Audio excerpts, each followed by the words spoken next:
Frank, what the hell are you doing, man? That's my character. I'm the trash man. I start eating garbage. Yeah, I just took a mean-ass shit in Chipotle. Bless your soul, you hear me? These biscuits. Spell red.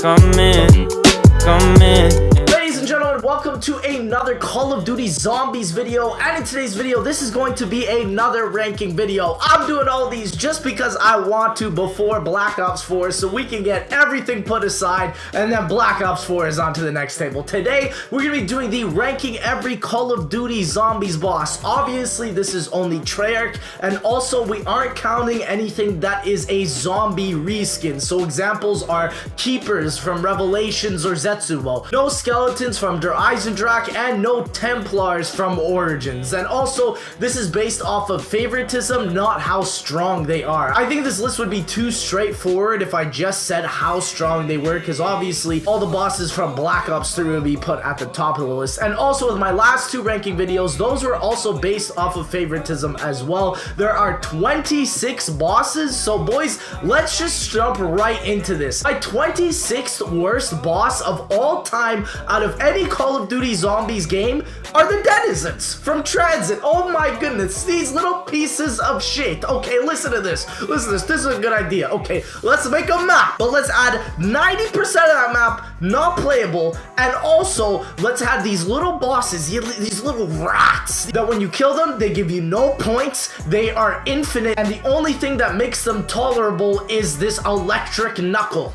How? And also what makes this map completely unplayable, the next number 25 spot is the Avogadro. Good lord, do I hate this thing. The Avogadro, as soon as you turn on the power, this boy just comes out of nowhere, and he's like, you know what, I don't make sense. My whole existence has no relevance, but I'm gonna make this map even worse for you. What does he do? Every time you end a zombie's round while the lightning is going on inside the map, he spawns in. Bullets do absolutely nothing to him, and the only way you can kill him is through melees, making the Galvanuckles the most important weapon of this entire map, and it's for 6,000 points. I don't even understand. EMPs are also nice for him as well. For zombie bosses only relevance to do with the Easter egg on one side, I think that's just ridiculous. I don't understand the Avogadro. You are absolutely destroyed if you don't have Juggernaut while this boy comes down, because he has pinpoint laser accuracy. He's motherfucking Tifu on Transit, and he goes pa-pow, pa-pow, you're motherfucking dead. Coming up to our next spot are the monkeys. Now, this is what makes a lot of Black Ops 1 not fun to come back to, in my opinion. I'm talking about the Ascension monkeys and also the Shangri-La monkeys. Now, with Ascension, I think these are the worst. They come every 5 rounds, and they are absolute juggernauts at the top, okay? The only way you can kill them in the high rounds of Ascension is with the Thunder Gun, and you have to use both shots. They're crazy. It's cool that with the Shangri-La ones that you can potentially get a free perk, but man, every time I try to do it, that shit just broken. So I don't know what to tell you. I don't like the monkeys, and in my opinion, it's what makes a lot of these maps just not fun. Like, take out the monkeys from Ascension, it's a great Call of Duty Zombies map. Now, coming up to our next spot, I really dislike this, and I think the reason why it's this low is because of the amount that it was hyped up for, and this has to be the Shadow Man. Now, the Shadow Man, not only did he appear on Shadows of Evil, he appeared as the final big boss battle for Revelations.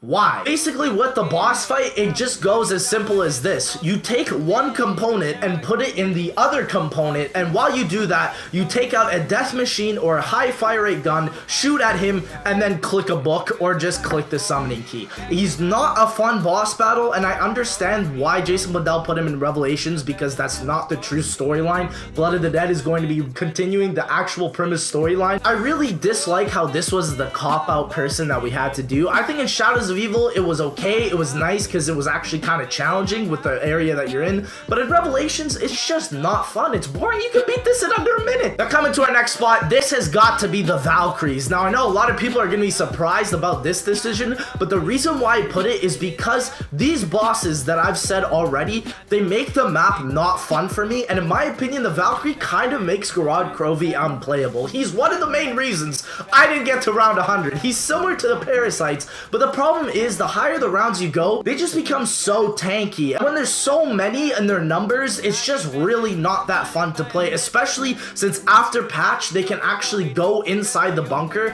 where you can perfectly hoard. But no, as soon as they come in, they completely destroy everything. I completely dislike the Valkyries. I think on the low rounds, they're really easy to kill, and I don't think that spawning electric zombies is a big deal from them. But the problem is I dislike the way that they can go into different areas and just block half the map. Our number 21 spot has to go to the Pentagon Thief. Now, it's interesting because I feel like we're going to be seeing the Pentagon Thief not only on 5, but for the upcoming map Classified as well. I love the Pentagon Thief in a lot of different areas. If you have really overpowered weapons such as the Mustang and Sally, you take like 3 shots on the boy and he's dead, and he'll drop one of the most exclusive drops of all of Call of Duty Zombies called the Bonfire Sale, which makes the pack-a-punch cost only 1,000 points. But if he does manage to steal your gun, you can kill him and get a fire sale if you manage to kill him, and also a max ammo, regardless or not if you kill him. It's cool because he can grant you some great rewards, but it's also not fun to keep dealing with this as you play 5 because his health is adjustable with the amount of players in your game, and also he's got to be the fastest zombie boss under this whole game. I don't think there's anything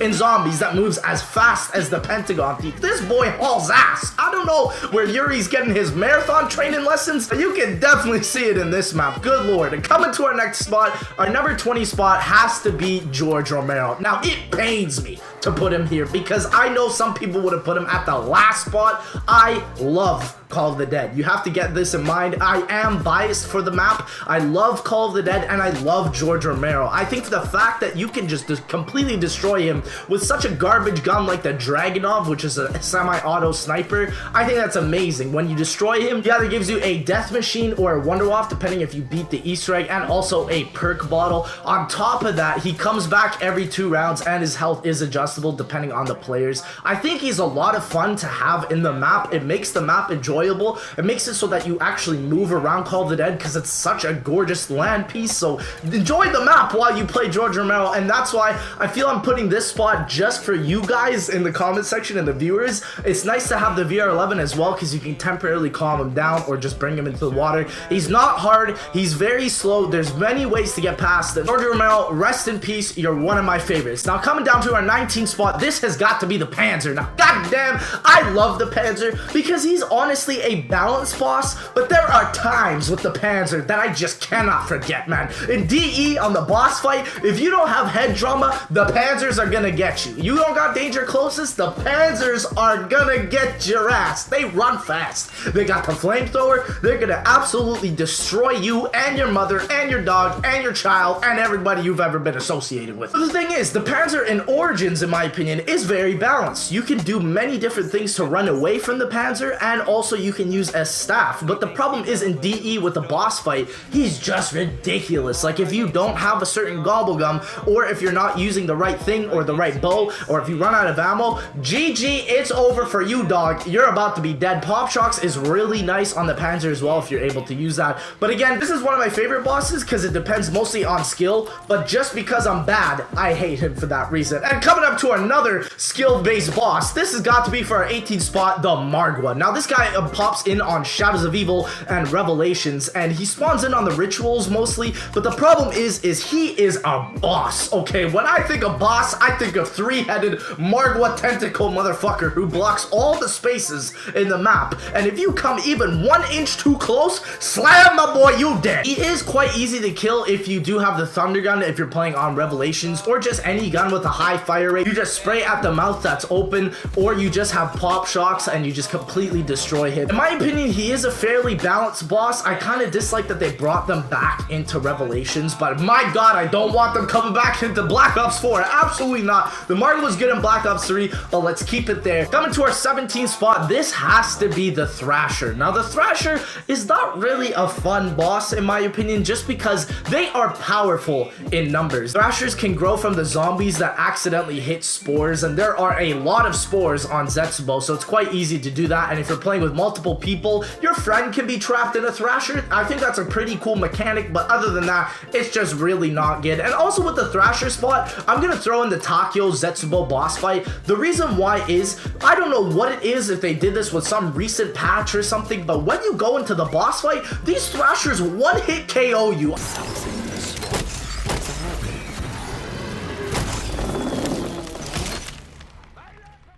And coming into our number 16 spot is the Meatballs. Now, I love the Meatballs in Shadows of Evil, or there are the Raps version in the Garad Krovi boss fight. The Raps aren't really that difficult, you just shoot them and take them down. But I think what I love about the Meatballs the most is that they're fairly balanced until you get to the flag step in the Shadows of Evil Easter egg. Good lord, if you do not have Fear in the Headlights to stop these boys hitting the flag, it's almost game over. You need some high fire rate gun, or you gotta be using the sword, and sometimes the sword doesn't even work. You gotta be watching the Shadow Man on the flags, you gotta be taking out these Meatballs. It's a very difficult fight when the Meatballs are in a numerous amount, but when it's just a little bit of them, they really aren't that hard, so that's why I think they're just kind of middle in the road. I can't really hate them, but I can't really love them as well. Coming into our next spot, we have the Astronaut. Now, the Astronaut, in my opinion, it kind of falls under that same category. He's not too much of a pain, just considering the way he slowly moves, but that can also come back to you as a detriment if you're running through the map really fast and all of a sudden you go through a door too quickly and my boy traps you,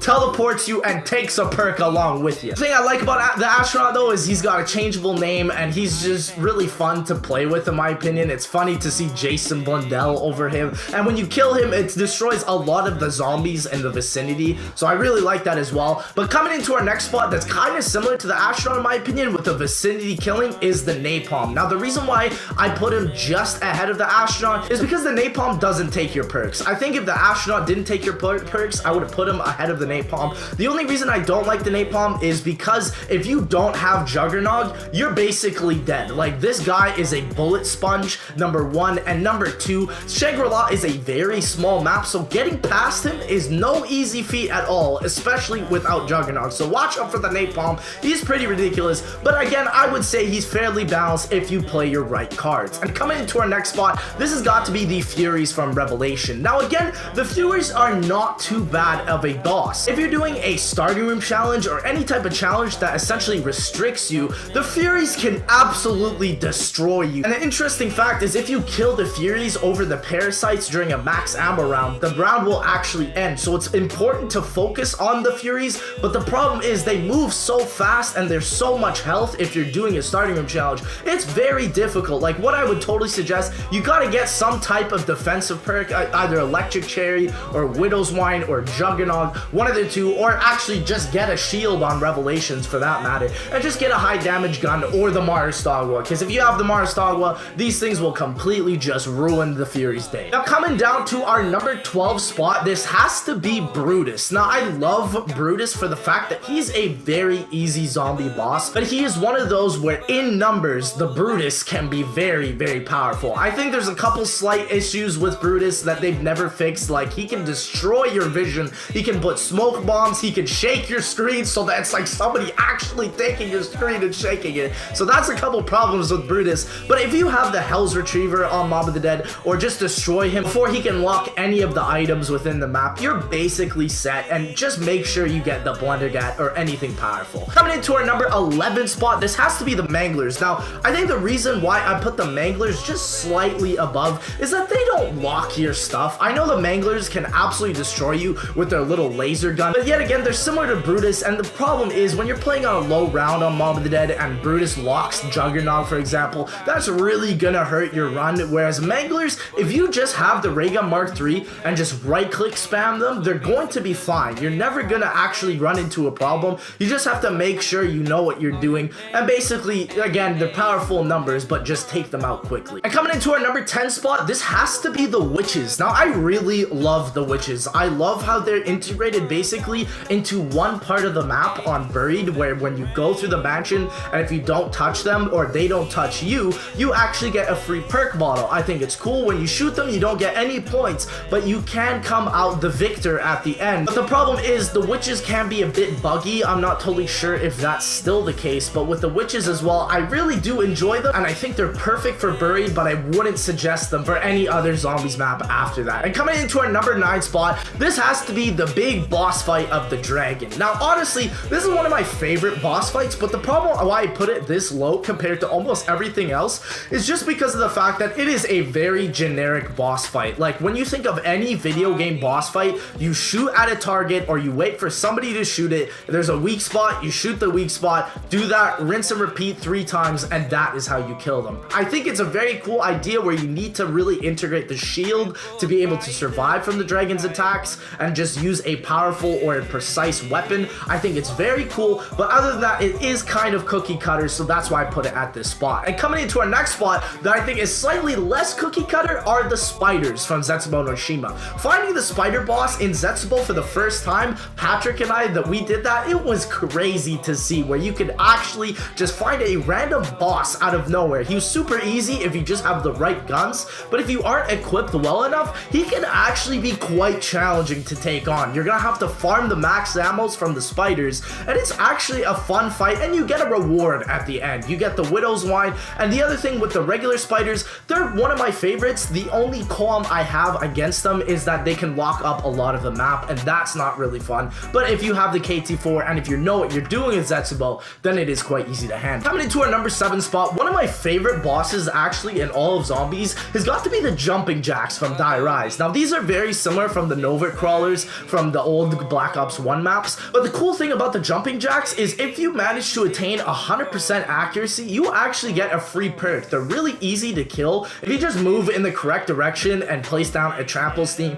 you can take these guys out forever, and they will always give you those extra perks. So I really like that part of Die Rise, but for the rest of the map, there's a lot more to say as well. Coming down to our number 6 spot, I think you guys will be surprised that I'm putting it this low. It's got to be the Nova crawlers. Now, I like the Nova crawlers slightly a bit more than the jumping jacks just because I think they're fun. Obviously, the ones in Moon are not that fun because they can teleport as well, but I think the Nova crawlers are a staple of the series. They're classic to Keynote or Toten and also 5, I would say, so it'd be really interesting to see if they bring them back into Classified. That'll be cool as well, but the Nova crawlers are the coolest ones in my opinion that have just been brought out, and man, do they ever look scary. And coming down to our number 5 spot, I think a lot of you guys will be surprised that I put it down into this high of a list. This is going to be the Shrieker from Shangri-La. Now, a lot of people will be like, bro, what? Like, these are so fast, they make your screen super blurry. I know, but the thing I love about them is I think they are the perfectly balanced boss zombie for a map like Shangri-La. If you just have a slightly powerful weapon or even a weapon with high fire rate, you're going to be able to destroy a Shrieker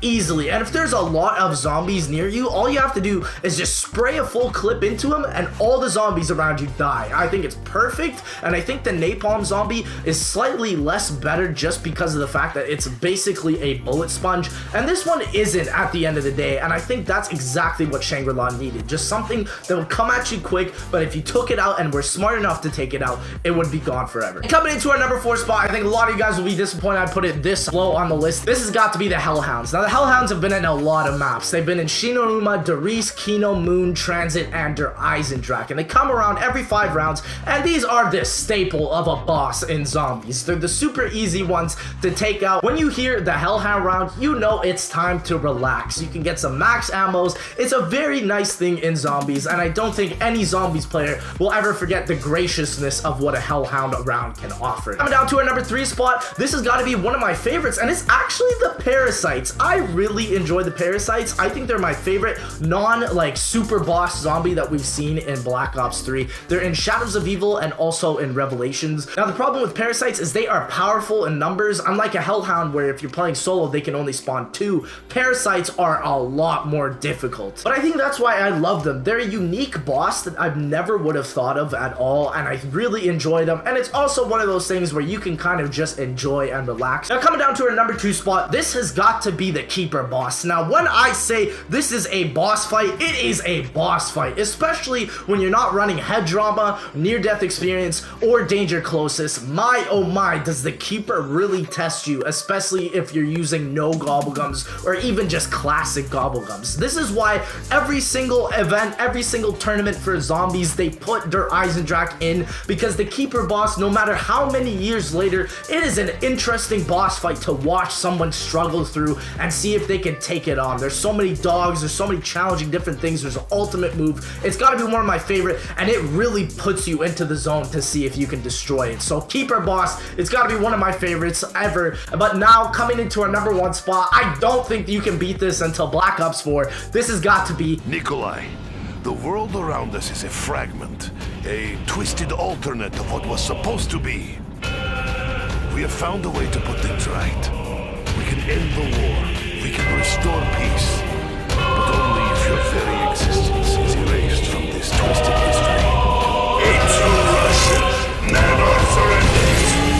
Nikolai and Garand Krovi. The music in the background, boys. The music, it was what drives me up. And you just feel this urge in your body to completely take on this boss and destroy him with all the power that you've got. It's a fairly simple boss fight, but for the fact that you have to kill Ultimus Nikolai, you gotta shoot all the weak spots, you gotta watch for the opportune moments to really take him out and take cover from his attacks. He is an awesome boss fight, and what an end to what I believe is the true end of Black Ops 3 Zombies. What a great boss fight, and if Black Ops 4 has anything close to Nikolai, I would expect that this game is going to knock it out of the park. But anyways, boys, thank you so much for watching. If you did enjoy the video, please make sure to like, comment, and subscribe. Tell me what you guys want me to upload down in the comment section below. I'm just basically doing whatever before Black Ops 4 comes out, just to kind of invigorate the community and come back strong with Black Ops 4. But anyways, guys, thank you so much for watching. We'll see you, ladies and gentlemen, in the next one.